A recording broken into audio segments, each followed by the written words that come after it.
Hello everyone, my name is Eadon. I'm the group leader for the gas turbine electrical generation system. And the group reporter is Elizabeth Showers, and the other group member is Alex Perrin.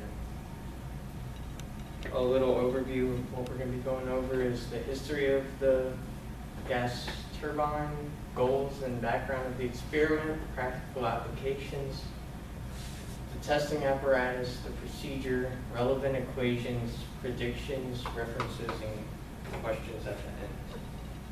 So the history. John Barber received the first patent for a gas turbine in 1791. His gas turbine was designed to power a horseless carriage. Dr. F. Stolz designed the first gas engine turbine in 1872. However, it was not self-sufficient and required an external power source. So now how they work is you put fuel basically into it, but we'll talk about that later.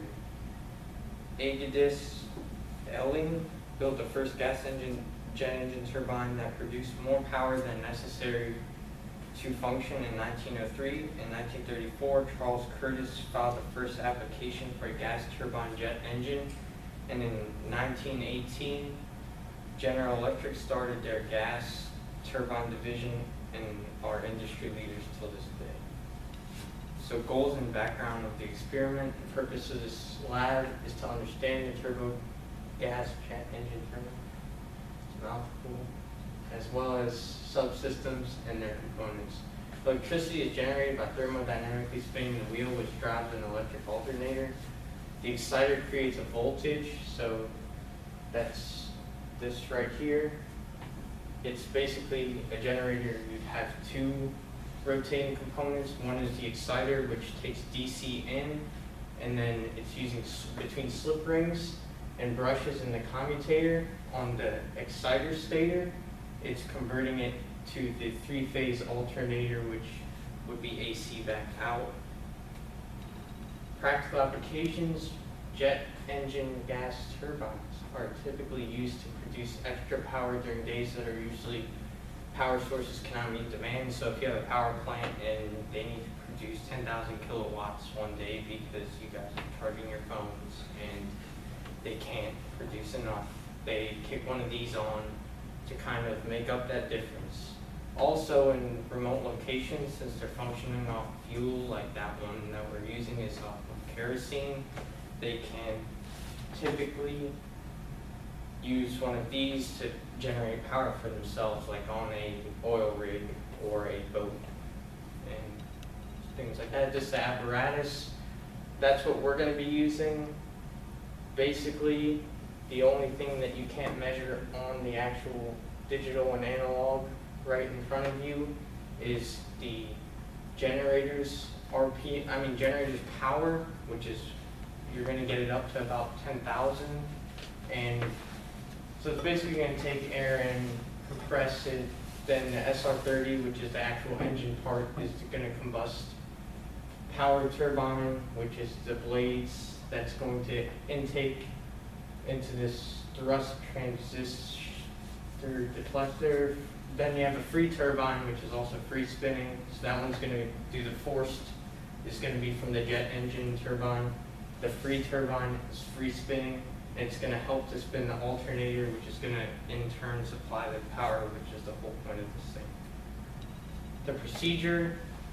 So you complete the start checklist, which we didn't do. Turn on the key master switch, verify the turbine inlet panel, meter TIT powers on. Verify the generator RPM panels are on. For us, the RPM panel had an initial value, even though it was rotating, but we had to reset it.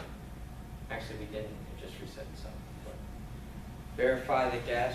Okay, so move the engine throttle to a maximum power. Full forward. If you do that, it won't work. You'll choke it. You're going to put too much fuel into it. So you have to kind of very slowly move it forward. It's not really like a slam it down sort of deal. The generator load level to pin position, load lever display on. Verify the throttle flag illuminates the LED display. Engine can be started by pressing start button. record all plots of data with turbojet engine software and Excel, calibrate all sensors using the software, and record various data information for all lab sessions and sections. Well, since we just ran the experiment, it didn't really go like this. It's more like you have two levers. You have to start up the machine, which means it has to warm up. So you have to warm it up at really high speeds. Once the machine warms up, you can turn it back down a little bit, and then you start reading on the computer for 1,000 or 10,000 watts, 1,000 watts on the generator. And this is usually plus or minus, I guess it seemed like about 1,000 watts, and then basically you're at a considerably steady state. It still bounces around about 200 watts from what I saw. And that is it. So relevant equations, you have the first and second law. You have,